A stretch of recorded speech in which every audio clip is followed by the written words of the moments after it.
നടന്നു നീങ്ങണം, പറന്നുയരണം, സത്യം നമ്മെ സ്വതന്ത്രമാക്കണം. സഭയെന്നും വളരണം, വചനമൊഴുകണം, ലോകമെന്നും ശാന്തി പകരണം. രക്തമൊഴുക്കി അവൻ വളർത്തിയ തിരുസഭ വീണ്ടും വളർന്നുയരണം. നടന്നു നീങ്ങണം, പറന്നുയരണം, സത്യം നമ്മെ സ്വതന്ത്രമാക്കണം.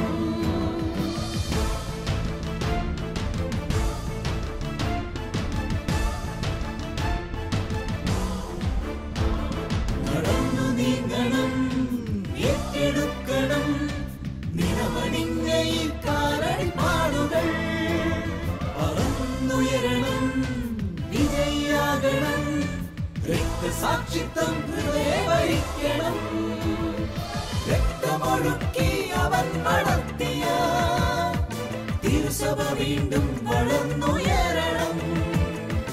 രക്തമൊഴുക്കി അവൻ വളർത്തിയ തിരുസഭ വീണ്ടും വളർന്നുയരണം. തിരുസഭ വീണ്ടും വളർന്നുയരണം. നിണമണിഞ്ഞ കാൽപ്പാടുകൾ എന്ന പ്രോഗ്രാമിലേക്ക് എല്ലാവർക്കും സ്വാഗതം.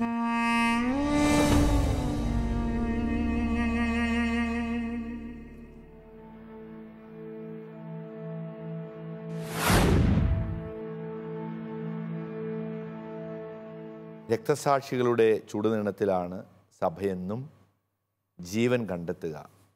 യേശുവിൻ്റെ കുരിശിലെ മരണം, തിരുവിലാവിൽ നിന്നൊഴുകിയിറങ്ങിയ തിരുരക്തം, ഇറ്റിറ്റ് വീണ രക്തത്തുള്ളികൾ, ആ രക്തത്തുള്ളികളിലാണ് സഭ ജീവൻ നേടിയത്, വളരുന്നത്, ഇന്നും മുന്നോട്ട് പോകുന്നത്. ഈ അടുത്ത നാളുകളിൽ ഫ്രാൻസിലും മെക്സിക്കോയിലും പാകിസ്ഥാനിലും മറ്റ് സ്ഥലങ്ങളിലും വിശ്വാസത്തിനു വേണ്ടി രക്തസാക്ഷികളായവരുടെ അനുഭവ ജീവിതം നമ്മെ ശക്തിപ്പെടുത്തുകയാണ്. എന്തുകൊണ്ടവർ രക്തസാക്ഷികളായി തീർന്നു? എന്തുകൊണ്ട് ഇന്നും രക്തസാക്ഷിത്വത്തിന് പ്രസക്തി? എന്തുകൊണ്ട് ക്രൈസ്തവർ പീഡിപ്പിക്കപ്പെടുന്നു? സഭയുടെ ആദ്യ കാലഘട്ടത്തിൽ അപ്പസ്തോലിക പാരമ്പര്യങ്ങളിൽ സജീവമായിട്ട് പ്രവർത്തിക്കുകയും പഠിപ്പിക്കുകയും സാക്ഷി നൽകുകയും ചെയ്ത വലിയ വിശുദ്ധനാണ് വിശുദ്ധ പോളികാർപ്പ്. ഈ എപ്പിസോഡിൽ നമുക്ക് വിശുദ്ധനെക്കുറിച്ച് പഠിക്കാം.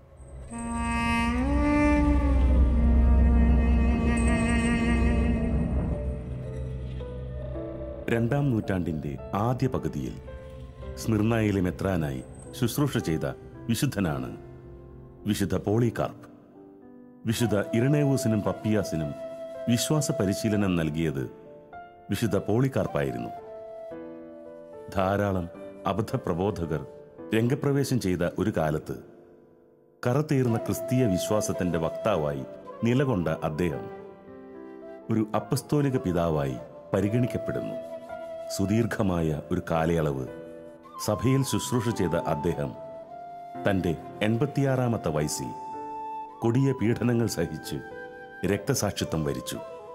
പിതാവേ, അപ്പസ്തോലിക പിതാക്കന്മാരിൽ ഒരാളാണല്ലോ വിശുദ്ധ പോളികാർപ്പ്. അദ്ദേഹത്തിൻ്റെ ജീവിതത്തെക്കുറിച്ച് ഒന്ന് വിവരിച്ചു തരാമോ? അപ്പസ്തോലിക പിതാക്കന്മാർ എന്ന് പറഞ്ഞാൽ അപ്പസ്തോലന്മാരോട് ചേർന്ന് സഞ്ചരിച്ചവരോ തുടർന്ന് അപ്പസ്തോലന്മാരോട് തുടർന്ന് സഞ്ചരിച്ചവരെ കൂടുതൽ അടുത്ത് പരിചയമുള്ള, അതായത് ആദ്യത്തെ 1-2 നൂറ്റാണ്ടുകളിൽ ജീവിച്ചിരുന്ന ദൈവശാസ്ത്രജ്ഞന്മാർ, പഠനം നൽകിയ വ്യക്തികളെയാണ് അപ്പസ്തോലിക പിതാക്കന്മാർ എന്ന് പറയുന്നത്. പിന്നീട് തുടർന്നും ഇതുപോലെ പഠനം നൽകിയവരെ സഭാപിതാക്കന്മാർ, ഫാദേഴ്സ് ഓഫ് ദ ചർച്ച് എന്ന് പറയും, സഭാപിതാക്കന്മാർ. ഇവർ അപ്പസ്തോലിക പിതാക്കന്മാരാണ്. ഇത് അപ്പസ്തോലിക പിതാക്കന്മാർ അവർ അപ്പസ്തോലന്മാരുടെ കൂടെ നടന്നു, അവരെക്കുറിച്ച് അവരിൽ നിന്ന് പാഠങ്ങൾ ഉൾക്കൊണ്ടു, വിശ്വാസം സ്വീകരിച്ചു. അങ്ങനെയുള്ളവർ അപ്പസ്തോലിക പിതാക്കന്മാർ. വിശുദ്ധ പോളികാർപ്പ് ഈശോയുടെ ഏറ്റവും ഇഷ്ടമുള്ള ശിഷ്യൻ്റെ ശിഷ്യനായിരുന്നു. ആ ശിഷ്യൻ്റെ പേരറിയാമല്ലോ, വിശുദ്ധ യോഹന്നാൻ. വിശുദ്ധ യോഹന്നാൻ്റെ ശിഷ്യനായിരുന്നു വിശുദ്ധ പോളികാർപ്പ്. അതല്ലെങ്കിൽ വിശുദ്ധ യോഹന്നാനിൽ നിന്നാണ് ഈശോയെക്കുറിച്ച് പഠിക്കുകയും മാമോദീസ സ്വീകരിക്കുകയും ചെയ്തത് വിശുദ്ധ പോളികാർപ്പ്.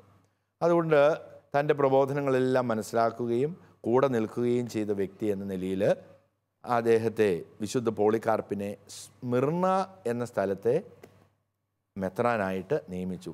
സ്മിർണ എന്ന പദം നമ്മൾ കേട്ടിട്ടുണ്ട്, നന്നായിട്ട് അറിയാം നമുക്ക് അല്ലേ.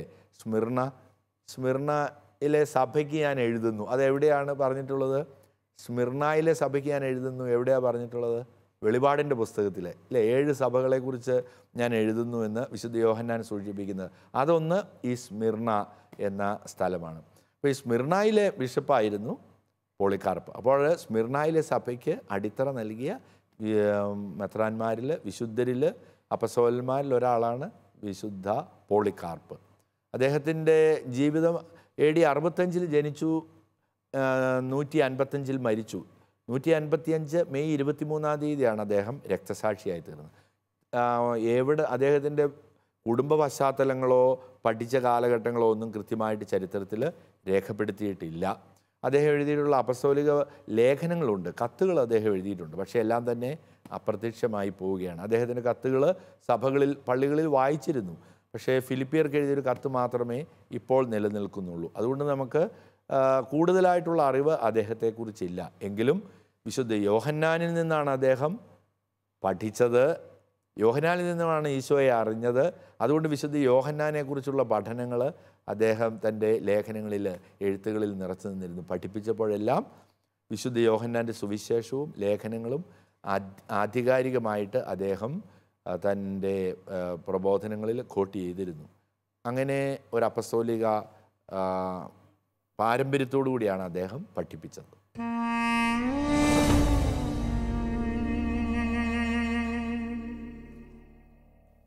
പിതാവേ, വിശുദ്ധ ഇർനേവൂസിൻ്റെ രചനകളിൽ നിന്നാണല്ലോ വിശുദ്ധ പോളികാർപ്പിനെ കുറിച്ചുള്ള കൂടുതൽ വിവരങ്ങൾ നമുക്ക് ലഭ്യമാവുന്നത്.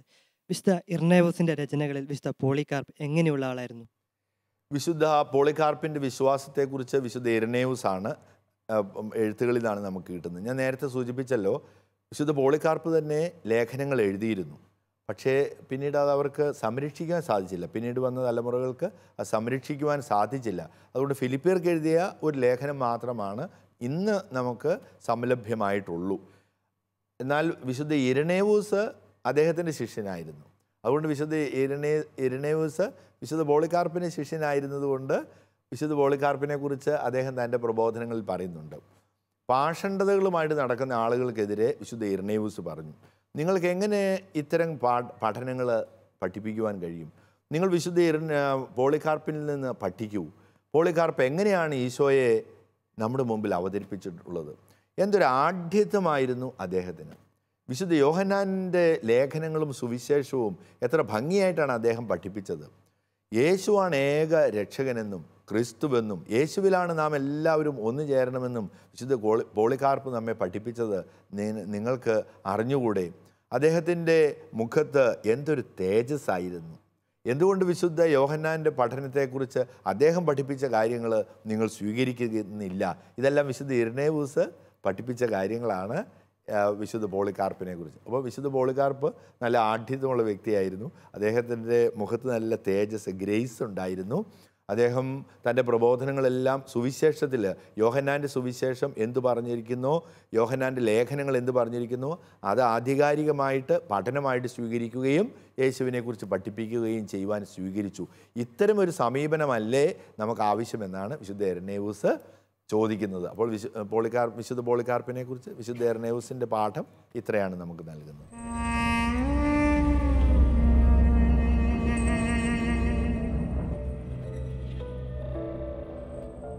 ഒരു നീണ്ട കാലയളവിൽ തന്നിൽ ഭരമേൽപ്പിക്കപ്പെട്ട സമൂഹത്തെ തികഞ്ഞ വിശ്വാസ തീക്ഷ്ണതയിലും യഥാർത്ഥ ആത്മീയ ബോധ്യങ്ങളിലും വിശ്വസ്തതാപൂർവം ജീവിക്കുവാൻ അദ്ദേഹം പരിശീലിപ്പിച്ചു. ആദിമസഭയുടെ ചരിത്രത്തിൽ നാം കണ്ടെത്തുന്ന തികഞ്ഞ ജ്ഞാനിയായ സഭാ നേതാക്കളിൽ ഒരാളായിരുന്നു വിശുദ്ധ പോളികാർപ്പ്. അദ്ദേഹത്തിൻ്റെ പ്രബോധനങ്ങളും ജീവിത മാതൃകയും അബദ്ധ പ്രബോധകർക്കും സാത്താനുമുള്ള ശക്തമായ പ്രഹരങ്ങളായിരുന്നു. ക്രിസ്തുവിൻ്റെ സ്നേഹത്തിൽ വസിക്കുന്നതിന് അദ്ദേഹം തൻ്റെ സമൂഹത്തിന് നൽകിയ പ്രബോധനങ്ങൾ ഇന്നും പ്രസക്തങ്ങളാണ്. പിതാവേ, മെത്രാൻ എന്ന നിലയിൽ വിശുദ്ധ പോളികാർപ്പ് വൈദികർക്ക് നല്ല ഉപദേശങ്ങൾ നൽകിയിട്ടുണ്ടല്ലോ. അവ എന്തൊക്കെയാണെന്ന് ഞങ്ങൾക്കൊന്ന് പറഞ്ഞു തരാമോ? വളരെ നല്ല ചോദ്യമാണ്. വിശുദ്ധ പോളികാർപ്പ് വൈദികർ, ആ കാലഘട്ടത്തിൽ ഉള്ള വൈദികർക്ക് ഉപദേശം നൽകി. ഒന്നാമതായിട്ട് വൈദികരോട് അദ്ദേഹം പറയുന്നത്, നിങ്ങൾ യേശുവിനെ പിൻചൊല്ലുക. അതാണല്ലോ എപ്പോഴും ഉള്ളത്. നിങ്ങൾ യേശുവിനെ മാതൃകയാക്കുക, യേശുവിനെ പിൻചൊല്ലുക. പിതാവായ ദൈവത്തോടുള്ള സ്നേഹത്താലാണ് ഈശോ എപ്പോഴും ജീവിച്ചത്. അതുകൊണ്ട് ആ സ്നേഹം എപ്പോഴും വൈദികരായ നിങ്ങളിൽ എപ്പോഴും ഉണ്ടാകട്ടെ എന്ന് വിശുദ്ധ പോളികാർപ്പ് വൈദികരെ ഉപദേശിച്ചു. ബ്രഹ്മചര്യം, ദാരിദ്ര്യം, അനുസരണം, ഈ 3 കാര്യങ്ങളിലും ശക്തിയായിട്ട് ഊന്നി നിന്നുകൊണ്ടാണ് ഈശോയുടെ ജീവിതം അതാണല്ലോ പഠിപ്പിക്കുന്നത്. ഊന്നി നിന്നുകൊണ്ടാണ് വൈദികരോട് പറയുക, ഈ സുവിശേഷ ഉപദേശങ്ങൾ നിങ്ങൾ ജീവിതത്തിൽ സ്വീകരിക്കുക. നിങ്ങൾക്ക് ഒട്ടും തന്നെ ധനമോഹം ഉണ്ടാകാൻ പാടില്ല. വൈദികരോട് പറയുകയാണ്, നിങ്ങൾക്ക് ധനമോഹം ഉണ്ടാകരുത്. നിങ്ങളിൽ ഏറ്റവും ആവശ്യമായിട്ടുള്ളത് സ്നേഹമാണ്. മറ്റുള്ള നിങ്ങളെ ഭരമേൽപ്പിച്ചിട്ടുള്ള അജഗണത്തോട് അനുകമ്പയോടുകൂടി, കരുണയോടുകൂടി പ്രവർത്തിക്കണം. ഇതൊക്കെ ഈശോയുടെ ജീവിതത്തിലുണ്ടായിരുന്നല്ലേ. നിങ്ങൾ ആളുകൾ, കടന്നു വരുന്ന ആളുകളോട് ഏറ്റവും അനുകമ്പയോടും സ്നേഹത്തോടും കൂടെ പ്രവർത്തിക്കുക. നിങ്ങൾ ഒരിക്കലും കോപിക്കരുത്. അതത്ര എളുപ്പമുള്ള കാര്യമായിരിക്കില്ലല്ലേ കോപിക്കുക. പക്ഷേ എങ്കിലും അദ്ദേഹം വിശുദ്ധ പോളികാർപ്പ് വൈദികരോട് പറയുക, നിങ്ങൾ ഒരിക്കലും കോപിക്കരുത്. മറ്റൊരു ഉപദേശം ഭംഗിയായിട്ടുള്ളൊരു ഉപദേശമാണ്. ആരെങ്കിലും നിങ്ങളുടെ അടുത്തൊരു കാര്യം വന്ന് പറഞ്ഞു കഴിഞ്ഞാൽ അപ്പാടെ നിങ്ങൾ അപ്പോൾ തന്നെ അത് വിശ്വസിക്കരുത്. അതിന് പിന്നിലുള്ള സത്യം ഏതാണ്, അതിൽ ഒളിഞ്ഞിരിക്കുന്ന തിന്മ ഏതാണെന്ന് നിങ്ങൾ ഗ്രഹിക്കണം, ആദ്യം പഠിക്കണം. എന്നിട്ടേ നിങ്ങളത് വിശ്വസിക്കാൻ പാടുള്ളൂ. നിങ്ങൾ മറ്റുള്ളവരെ ഒരിക്കലും വിധിക്കരുത്. ആരെങ്കിലും ഏതെങ്കിലും കാര്യങ്ങൾ ചെയ്യുന്നത് അവരുടെ സാഹചര്യത്തിൽ നിന്ന് ചെയ്യുന്നതാണ്. അതുകൊണ്ട് നിങ്ങൾ ഒരിക്കലും വിധിക്കുവാൻ പാടില്ല. മനോഹരമായ ഉപദേശങ്ങളല്ലേ. ഇതുപോലുള്ള ധാരാളം ഉപദേശങ്ങൾ വിശുദ്ധ പോളികാർപ്പ് വൈദികർക്കായിട്ട് നൽകിയിട്ടുണ്ട്.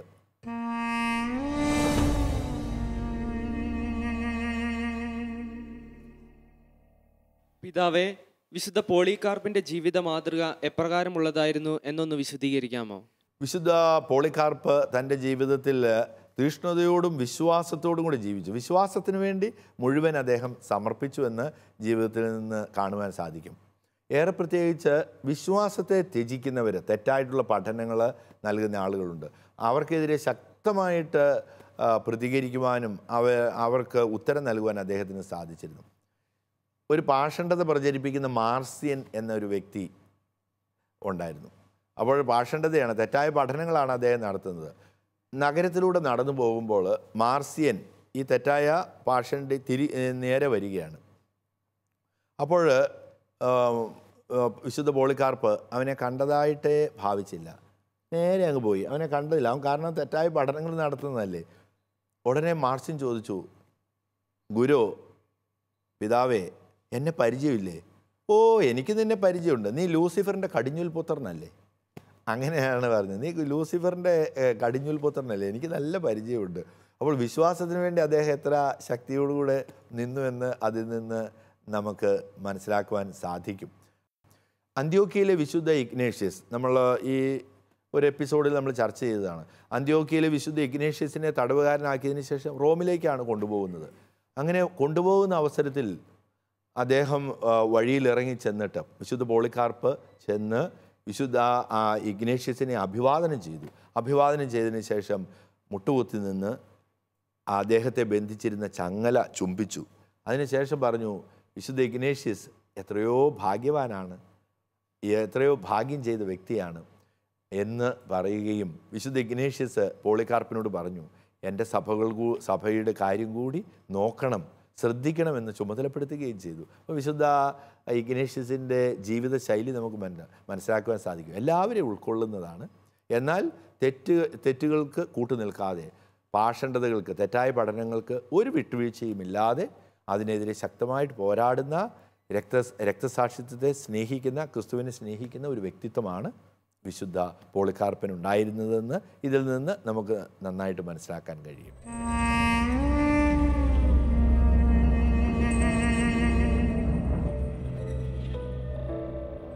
ക്രിസ്തുവിൻ്റെ പീഡാസഹനത്തോടും കുരിശുമരണത്തോടും ഏറെ സാമ്യമുള്ളതാണ് വിശുദ്ധ പോളികാർപ്പിൻ്റെ രക്തസാക്ഷിത്വം. അവ തമ്മിലുള്ള അതിശയകരമായ സാമ്യം അനേകർ വർണ്ണിച്ചിട്ടുണ്ട്. മണിക്കൂറുകൾ നീണ്ട സഹനവേളയിൽ ഒരിക്കൽ പോലും അദ്ദേഹം നിരാശനായില്ല. ക്രിസ്തുവിനെ പ്രതി എന്തും സഹിക്കുവാൻ അദ്ദേഹം പൂർണ്ണ സന്നദ്ധനായിരുന്നു. ഒടുവിൽ ആത്മീയ ഔന്നത്യത്തിൽ നിന്നുകൊണ്ടുള്ള പ്രാർത്ഥനയിലൂടെ അദ്ദേഹം രക്തസാക്ഷിത്വത്തിനായി ഒരുങ്ങുകയും പൂർണ്ണമായ കൃപയോടെ മരണം വരിക്കുകയും ചെയ്തു. പിതാവേ, വിശുദ്ധ പോളികാർപ്പ് നിരവധി പീഡനങ്ങൾ സഹിക്കേണ്ടി വന്നതായി കേട്ടിട്ടുണ്ട്. അദ്ദേഹത്തിൻ്റെ രക്തസാക്ഷിത്വം എപ്രകാരമായിരുന്നു? വിശുദ്ധ പോളികാർപ്പിൻ്റെ രക്തസാക്ഷിത്വം ദൈവം നൽകിയ വലിയ അനുഗ്രഹമായിട്ട് മനസ്സിലാക്കുവാൻ സാധിക്കും. റോമിലെ ചക്രവർത്തി ഔറേലിയസ് രക്തസാക്ഷിത്വം, വളരെ രൂക്ഷമായ രക്തസാക്ഷിത്വം ക്രിസ്ത്യാനികളോട് ആവശ്യപ്പെടുകയാണ്. റോമിലെ ദേവന്മാരെ ആരാധിക്കണം, അത് പരസ്യമായിട്ട് ആരാധിക്കണം, ഏറ്റുപറയണം. പക്ഷെ വിശ്വാസ തീഷ്ണതയുള്ളവർ അതിന് സമ്മതിക്കുകയില്ല. അങ്ങനെ തൻ്റെ സാമ്രാജ്യം മുഴുവനും ഈ കൽപ്പനയാണ് ചക്രവർത്തി നൽകിയത്. ഈ ചക്രവർത്തി ഈ കൽപ്പന നൽകിയപ്പോൾ ഓരോ ഇടവകയിലും വന്ന് ചക്രവർത്തിയുടെ സൈന്യം അതിന് ബന്ധപ്പെട്ട വൈദികരോടും ആളുകളോടും പറയും, ദേവന്മാരോടുള്ള വിശ്വാസം പ്രഖ്യാപിക്കുക, അവർക്ക് ധൂപം അർപ്പിക്കുക, അവരോട് പ്രാർത്ഥിക്കുക എന്ന്. എന്നാൽ തീഷ്ണതയോടുകൂടി വിശ്വാസത്തിൽ നിന്നവർ അതിൽ നിന്ന് ശക്തമായിട്ട് നിൽക്കുക. അപ്പോൾ അവരെ ശിക്ഷയ്ക്ക് വിധേയമാക്കും, അവരുടെ രക്തസാക്ഷിത്വം അവർക്കുണ്ടാകുമായിരുന്നു. അങ്ങനെ ഇതേക്കുറിച്ച് കേട്ടപ്പോൾ പോളികാർപ്പ് ഇതേക്കുറിച്ച് കേട്ടപ്പോൾ ആളുകൾ പറഞ്ഞു, വിശുദ്ധ പോളികാർപ്പിൻ്റെ സാന്നിധ്യം ആ കാലഘട്ടത്തിൽ സഭയെ ശക്തിപ്പെടുത്തേണ്ടത് വളരെ ആവശ്യമായിരുന്നു. ആളുകൾക്കെല്ലാം വലിയ ആശ്വാസമായിരുന്നു വിശുദ്ധ പോളികാർപ്പിൻ്റെ സാന്നിധ്യം. അതുകൊണ്ട് ആളുകൾ പറഞ്ഞു, എത്രയും വേഗം മരുഭൂമിയിലെ ഒരു സ്ഥലത്ത് ഒളിച്ചു പാർക്കുക. അങ്ങനെ അവരുടെ നിർബന്ധത്താൽ പോളികാർപ്പ് ഇങ്ങനെയുള്ളൊരു മതപീഡനം വരുന്നു എന്ന് മനസ്സിലാക്കി ഒളിച്ചു പാർത്തു. അപ്പോൾ അവിടെ സഹായിക്കുന്നതിനായിട്ട് ആളുകളുണ്ടായിരുന്നു, അടിമയുണ്ടായിരുന്നു, അടിമകൾ. അതിൽ ഒരടിമ വിശുദ്ധനെ ഒറ്റുകൊടുത്തു. അങ്ങനെ ഒറ്റുകൊടുത്തൊരു സംഭവം നമുക്ക് നേരത്തെ അറിയാം അല്ലേ? ആരാ ഒറ്റുകൊടുത്തത്? യൂദാസ്. യൂദാസ് ഈശോയെ ഒറ്റുകൊടുത്തു. അപ്പോൾ അദ്ദേഹത്തിന് അതേപോലെ തന്നെ ഈ അടിമ ഒറ്റുകൊടുത്തതുപോലെ, ഈശോയെ ഒറ്റുകൊടുത്തതുപോലെ വിശുദ്ധ പോളികാർപ്പിനെ ഒറ്റുകൊടുത്തു. അപ്പോൾ ഇതറിഞ്ഞപ്പോൾ വിശുദ്ധ പോളികാർപ്പ് എവിടെയുണ്ടെന്ന് അറിഞ്ഞപ്പോൾ സൈന്യം, ചക്രവർത്തിയുടെ സൈന്യം ഈ സ്ഥലത്തേക്ക്, ഒളിച്ചു പാർക്കുന്ന സ്ഥലത്തേക്ക് എത്തി. അവർ വരുന്നുണ്ടെന്നുള്ള സന്ദേശം കിട്ടിയപ്പോൾ പോളികാർപ്പ് അവിടെ നിന്ന് ഓടി ഒളിക്കാമായിരുന്നു. എന്നാൽ ഓടി ഒളിക്കുന്നില്ല. ശത്രുക്കൾ വരുന്നുണ്ടെന്ന് കണ്ടപ്പോൾ ഈശോ ഓടി ഒളിച്ചോ? ഈശോ ഓടി ഒളിച്ചില്ലല്ലോ, അവരെ സ്വീകരിക്കുകയല്ലേ ചെയ്തത്. അതുപോലെ തന്നെ അവരെ സ്വീകരിച്ചു. അവരെ സ്വീകരിച്ചു എന്ന് മാത്രമല്ല, ഈശോ ഈ തൻ്റെ പീഡാസഹനത്തിന് മുൻപ് ഒരു അത്താഴ വിരുന്ന് ഒരുക്കിയില്ലേ? തൻ്റെ പ്രിയപ്പെട്ടവരോടുകൂടി അത്താഴ വിരുന്ന്, തന്നെ പീഡിപ്പിക്കാൻ വരുന്നവരോട് ചേർന്ന് ഒരു അത്താഴ വിരുന്ന് അവർക്ക് വേണ്ടി ഒരുക്കി. ഈശോയെ പോലെ തന്നെ, ഈശോയുടെ ജീവിതം പോലെ തന്നെ എപ്രകാരമാണ് വിശുദ്ധ പോളികാർപ്പും ഇതിനോടുകൂടി ചേർന്ന് സഞ്ചരിക്കുന്നതെന്ന് നമുക്ക് മനസ്സിലാക്കുവാൻ സാധിക്കും. അവർക്ക് അത്താഴ വിരുന്നൊക്കെ നൽകി. അതിനുശേഷം പിറ്റേ ദിവസം അദ്ദേഹത്തെ ഈ പട്ടാളക്കാർ ഒരു കഴുതയുടെ പുറത്ത് കയറ്റിയിരുത്തി അദ്ദേഹത്തെ അപഹാസ്യനാക്കുവാൻ വേണ്ടി, ആളുകളുടെ മുമ്പിൽ മോശമായിട്ട് ചിത്രീകരിക്കുന്നതിന് വേണ്ടി കഴുതയുടെ പുറത്ത് നഗരത്തിലൂടെ പോയി. കഴുതയുടെ പുറത്ത് പോയത് ആരാ? ഈശോ. ഈശോ കഴുതപ്പുറത്ത് തൻ്റെ പീഡാസഹനത്തിന് തൊട്ട് മുമ്പ് യാത്ര ചെയ്തതുപോലെ കഴുതയുടെ പുറത്ത് യാത്ര ചെയ്യുകയാണ് ഈ നമ്മുടെ പ്രിയപ്പെട്ട വിശുദ്ധ പോളികാർപ്പും. അവിടെ എത്തിയതിനു ശേഷം പോകുന്ന വഴിക്ക് തന്നെ സൈന്യം അവിടെ അദ്ദേഹത്തെ, സൈന്യാധിപന്മാർ പിടികൂടി അദ്ദേഹത്തെ വിചാരണ ചെയ്തു. അപ്പോൾ ആ സൈന്യാധിപന്മാർ അവരുടെ മുമ്പിൽ വിചാരണയ്ക്ക് നിരവധിയായ ചോദ്യങ്ങൾ ഉണ്ടാകുക, ഉത്തരങ്ങളും. ഈശോ ഒരാളുടെ മുമ്പിൽ നിന്നില്ലേ? ആരുടെയാ? പീലാത്തോസിൻ്റെ മുമ്പിൽ നിന്നതുപോലെയാണ് ഇവിടെ വിശുദ്ധ പോളികാർപ്പ് അവരുടെ മുമ്പിൽ നിൽക്കുക. ഉടൻ തന്നെ ആളുകൾ മുഴുവനും വിളിച്ചു പറഞ്ഞു, ഇവനെ ക്രൂശിക്കുക എന്ന്. ഇവനെ മൃഗങ്ങൾക്ക് എറിഞ്ഞു കൊടുക്കുക. ഈശോയെ ക്രൂശിക്കുക എന്ന് വിളിച്ചു പറഞ്ഞതുപോലെ തന്നെ ഇവിടെ വിശുദ്ധ പോളികാർപ്പിനെ കുറിച്ച് പറയുകയാണ്, അവനെ മൃഗങ്ങൾക്ക് എറിഞ്ഞു കൊടുക്കുക എന്ന്. അങ്ങനെ ക്രൂരരായ സിംഹങ്ങൾക്ക് വന്യമൃഗങ്ങൾക്ക് എറിഞ്ഞു കൊടുക്കുക എന്നാവശ്യപ്പെട്ടു. ഉടനെ വിശുദ്ധ പോളികാർപ്പ് പറഞ്ഞു, വളരെ സന്തോഷം, എത്രയും വേഗം എറിഞ്ഞു കൊടുക്കുക. ഉടനെ തന്നെ അവനോട് ചോദിച്ചു, സൈന്യാധിപൻ ചോദിച്ചു, നിനക്ക് വന്യമൃഗങ്ങളെ പേടിയില്ലേ? എന്നാൽ ഇവനെ തീയിലേക്ക് വലിച്ചെറിയൂ എന്ന് പറഞ്ഞു. അങ്ങനെ അദ്ദേഹം വിശുദ്ധനെ കൈയും കാലും എല്ലാം കെട്ടി തീയിലേക്ക് വലിച്ചെറിഞ്ഞു. പക്ഷേ ദൈവത്തിൻ്റെ സാന്നിധ്യം പീഡകരോടുണ്ട്. ദൈവം എത്ര ശക്തമായിട്ട് യാതൊന്നും ഭയപ്പെടേണ്ട എന്ന് ഓർമ്മിപ്പിക്കുകയാണ്. വിശുദ്ധൻ ധീരതയോടുകൂടി തീയിലേക്ക് എറിയപ്പെട്ടപ്പോൾ സന്തോഷത്തോടുകൂടി അത് സ്വീകരിച്ചു. എന്നാൽ ദൈവം അവിടെ ഇടപെട്ടു. ഒരു കാറ്റ് വന്നു. കാറ്റ് വരുമ്പോൾ തീക്ക് എന്ത് സംഭവിക്കുമെന്ന് അറിയാമല്ലോ. അങ്ങനെ കാറ്റ് വന്നപ്പോൾ തീ വിശുദ്ധനെ സ്പർശിച്ചതേയില്ല.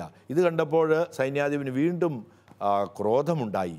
അദ്ദേഹം ഒരു പട്ടാളക്കാരനോട് പറഞ്ഞു, നീ കുന്തം കൊണ്ട് കുത്തുവാൻ പറഞ്ഞു. അങ്ങനെ പട്ടാളക്കാരൻ കുന്തമെടുത്ത് വിശുദ്ധ പോളികാർപ്പിനെ കഴുത്തിലേക്ക് കുത്തിയിറക്കുകയാണ്. കുന്തത്താൽ കുത്തപ്പെട്ട ഒരാളെ നമുക്കറിയാമല്ലോ. ആരാ അത്? ഈശോ കുരിശിലായിരിക്കുമ്പോൾ കുന്തം കൊണ്ട് കുത്തപ്പെട്ടല്ലേ അവസാന നിമിഷം. അതേപോലെ ഈശോയുടെ പീഡാസഹനം പോലെ തന്നെ വിശുദ്ധ പോളികാർപ്പും അദ്ദേഹത്തിൻ്റെ കഴുത്തും കുത്തി തുറക്കപ്പെട്ടു. പിന്നെ തുടർന്ന് അവർ കഷ്ണങ്ങളാക്കി, അദ്ദേഹത്തിൻ്റെ ശരീരം കഷ്ണങ്ങളാക്കിയ ശേഷം അഗ്നി ജ്വലിപ്പിച്ച് അഗ്നിയിലേക്ക് ഇട്ട് ദഹിപ്പിക്കുകയാണ് ചെയ്തത്. അത് അഗ്നി ഏറ്റുവരുമ്പോൾ താൻ മരിക്കുവാൻ പോകുമ്പോൾ ഒരിക്കൽ പോലും അദ്ദേഹത്തിന് നിരാശയുണ്ടായിരുന്നില്ല, സന്തോഷം മാത്രമായിരുന്നു. ധീരതയോടുകൂടി അദ്ദേഹം തൻ്റെ സഹനങ്ങൾ ഏറ്റുവാങ്ങി. അദ്ദേഹത്തിൻ്റെ മരണശേഷം വിശ്വാസികൾ അദ്ദേഹത്തിൻ്റെ അസ്ഥികൾ ശേഖരിച്ച് ആ ഒരു ദിവസം, രക്തസാക്ഷിത്വ ദിവസം, തുടർന്നുള്ള നാളുകളിലും വലിയ ജന്മദിനം ആഘോഷിക്കുന്നത് പോലെ വലിയ ആഘോഷമാക്കി മാറ്റി എന്നാണ് ചരിത്രത്തിൽ നിന്ന് നമുക്ക് പഠിക്കുവാൻ സാധിക്കുന്നത്. അപ്പോൾ വിശുദ്ധ പോളികാർപ്പ് വലിയ ഭാഗ്യവാനാണ്. ഈശോയെ പോലെ തന്നെ രക്തസാക്ഷിയാകുവാൻ കഴിഞ്ഞു. അതൊരു വലിയ അനുഗ്രഹം, ഈശോ നൽകിയ വലിയൊരു സമ്മാനമായിട്ട് നമുക്കതിനെ മനസ്സിലാക്കുവാൻ കഴിയും.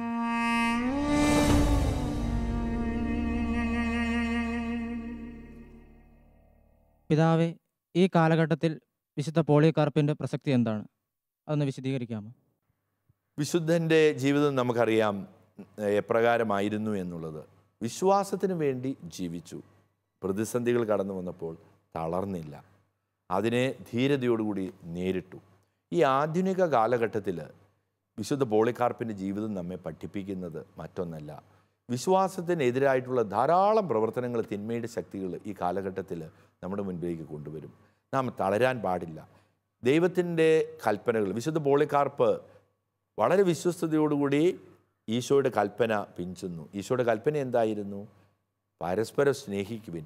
സ്നേഹത്തിന് വേണ്ടിയുള്ള കൽപ്പന അവിടുന്ന് നൽകിയ ആ കൽപ്പന ജീവിതത്തിൽ ഒരണുപോലും തെറ്റാതെ പ്രാവർത്തികമാക്കി. അപ്പോൾ അതിൽ നമുക്ക് കിട്ടുന്നത് എന്താണ്? കുരിശുകളാണ്, സഹനങ്ങളാണ്. ആ സഹനങ്ങൾ നമുക്ക് വ്യത്യസ്തമായ രൂപത്തിലും ഭാവത്തിലും നമുക്ക് ലഭിക്കും.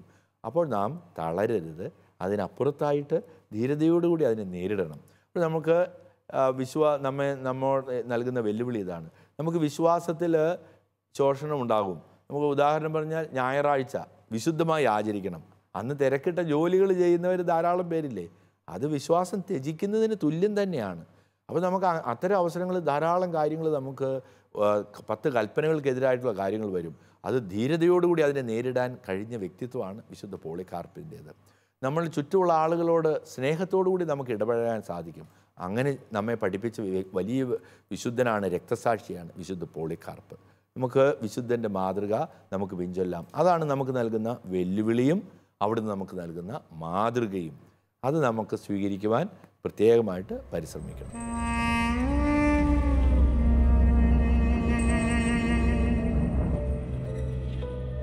ക്രൈസ്തവന്റെ സഹനവും മരണവും ക്രിസ്തുവിന്റെ രക്ഷാകര ദൗത്യത്തിലുള്ള പങ്കുചേരലാണെന്ന് വിശുദ്ധ പോളികാർപ്പിന്റെ ജീവിതം നമ്മെ ഓർമ്മിപ്പിക്കുന്നു.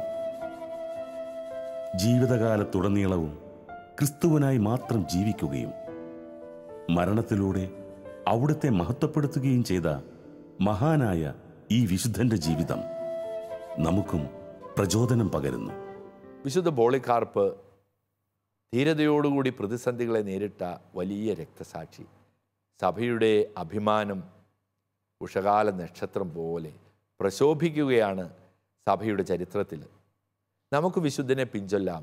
പ്രതിസന്ധികളും ബുദ്ധിമുട്ടുകളും കടന്നു വരുമ്പോൾ, വിശ്വാസത്തിനെതിരായ ചോദ്യങ്ങളും ചർച്ചകളും കടന്നു വരുമ്പോൾ, നമുക്ക് ഇടർച്ചകളുണ്ടാകുന്ന അവസരങ്ങൾ കടന്നു വരുമ്പോൾ തളരരുത്. ധീരതയോടുകൂടി നമുക്ക് വിശുദ്ധ പോളികാർപ്പിൻ്റെ മാതൃക സ്വീകരിച്ചുകൊണ്ട് യേശുവിനെ പിൻചൊല്ലാം.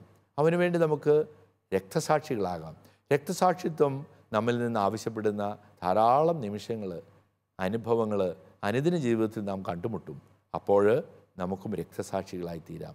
അവന് വേണ്ടി ജീവിക്കാം, നമുക്കും അവനോടൊപ്പം പോയി മരിക്കാം എന്ന വിശുദ്ധ തോമാസ് ശ്ലീഹായുടെ വാക്കുകൾ നമുക്ക് ഓർക്കാം. വിശുദ്ധ പോളികാർപ്പ് നമ്മുടെ അനുദിന ജീവിതത്തിലെ പ്രതിസന്ധികൾ ഭംഗിയോടെ ഏറ്റെടുക്കുവാൻ നമ്മെ സഹായിക്കട്ടെ. വിശുദ്ധൻ്റെ മാധ്യസ്ഥ്യം നമുക്ക് പ്രത്യേകമായിട്ട് അപേക്ഷിക്കാം. ഈ എപ്പിസോഡിൽ ഞങ്ങളെ ശ്രവിച്ച പ്രിയപ്പെട്ടവരായ നിങ്ങൾക്ക് എല്ലാവർക്കും നന്ദി പറയുന്നു. അതോടൊപ്പം ദൈവം നിങ്ങളെ എല്ലാവരെയും അനുഗ്രഹിക്കട്ടെ. വിശുദ്ധ പോളികാർപ്പിൻ്റെ മാധ്യസ്ഥ്യം നമുക്ക് അപേക്ഷിക്കാം. ദൈവത്തിൻ്റെ നാമം മഹത്വപ്പെടട്ടെ. രക്തസാക്ഷിത്വം ക്രിസ്തുമാർഗ്ഗം ചരിച്ചോരനേകർ, നിണമണിഞ്ഞ കാലടിപ്പാടുകൾ നൽകി നമുക്കായൊരു ദർശനം. രക്തമൊഴുക്കിയ കാലടിപ്പാടുകൾ പകർന്നു ലോകത്തിൽ മാതൃക. രക്തമൊഴുക്കിയ കാലടിപ്പാടുകൾ പകർന്നു ലോകത്തിൽ മാതൃക. നടന്നു നീങ്ങണം, ഏറ്റെടുക്കണം നിറമണിഞ്ഞ ഈ കാലടിപ്പാടുകൾ. പറന്നുയരണം, വിജയിയാകണം, രക്തസാക്ഷിത്വം ഹൃദയവരിക്കണം. രക്തമൊഴുക്കി അവൻ വളർത്തിയ തിരുസഭ വീണ്ടും വളർന്നുയരണം. തിരുസഭ വീണ്ടും വളർന്നുയരണം.